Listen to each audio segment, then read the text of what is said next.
आप सुन रहे हैं डीजे धर्मेंद्र राज धुर्वे का मिक्स। ए भाई काहेगा ते बाजार में का चीज ला धर के बैठे हसो आगू माँ कोसना रखे होगा। कोसना रखे हस हाँ लेकिन एक बात है भाई। का बात है? आई मोला कोसना पिया दे भाई तोरे कोसना बड़ा बढ़िया है। मोला कोसना पिया दे भाई तोरे कोसना बड़ा बढ़िया है। ये मोला गाना सुना दे बाबू तोरे गाना बड़ा बढ़िया है। ये मोला गाना सुना दे बाबू तोरे गाना बड़ा बढ़िया है। तोरे कोसना बड़ा बढ़िया है भाई। तोरे कोसना बड़ा बढ़िया है भाई। झका झका पिया दे भाई। ये मोला गाना सुना दे बाबू तोरे गाना बड़ा बढ़िया है। ये मोला गाना सुना दे बाबू तोरे गाना बड़ा बढ़िया है। डीजे धर्मेंद्र राज धुर्वे हराटोला वाले।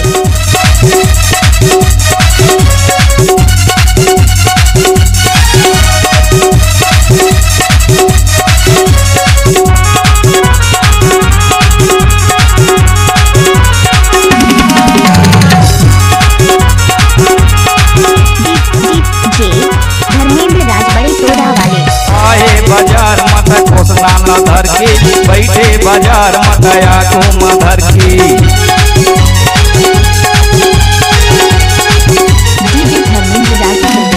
आए बाजार मत कोसना न धर के बैठे बाजार मत आगू में धर के। मोरे जीवला जुड़ा दे भाई। ये मोला गाना सुना दे बाबू तोरे गाना बड़ा बढ़िया है। ये मोला गाना सुना दे बाबू तोरे गाना बड़ा बढ़िया है। मोला कोसना पिया दे भाई तोरे कोसना बड़ा बढ़िया है। मोला कोसना पिया दे भाई तोरे कोसना बड़ा बढ़िया है।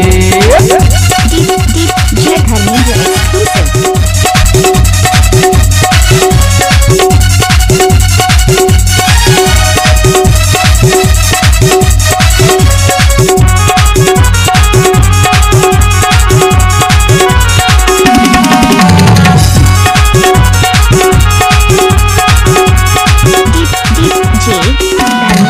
रुपया के दई दे भर भर गिलास औहा जौहा आए हो भाई लगे पियास।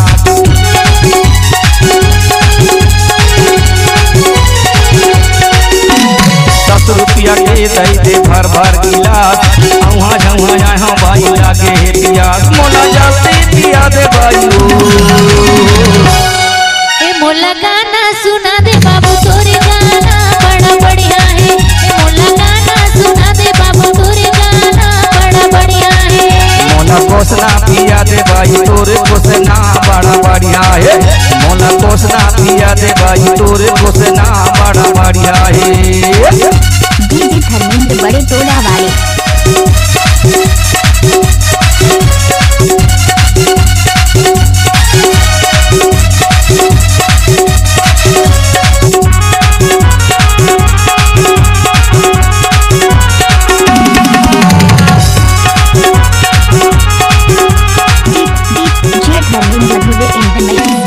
कोसना न पी पी के करबो बाजार अगले बाजार अब कर ले करार।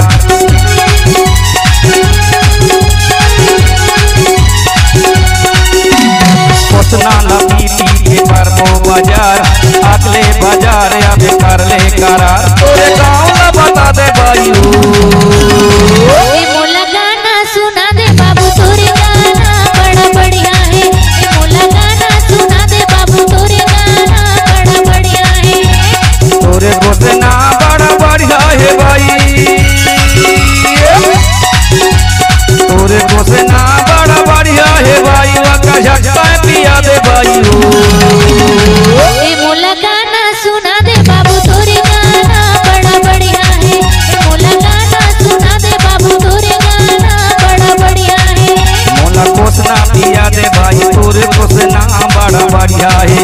मोला कोसना पिया दे भाई तोरे कोसना बड़ा बढ़िया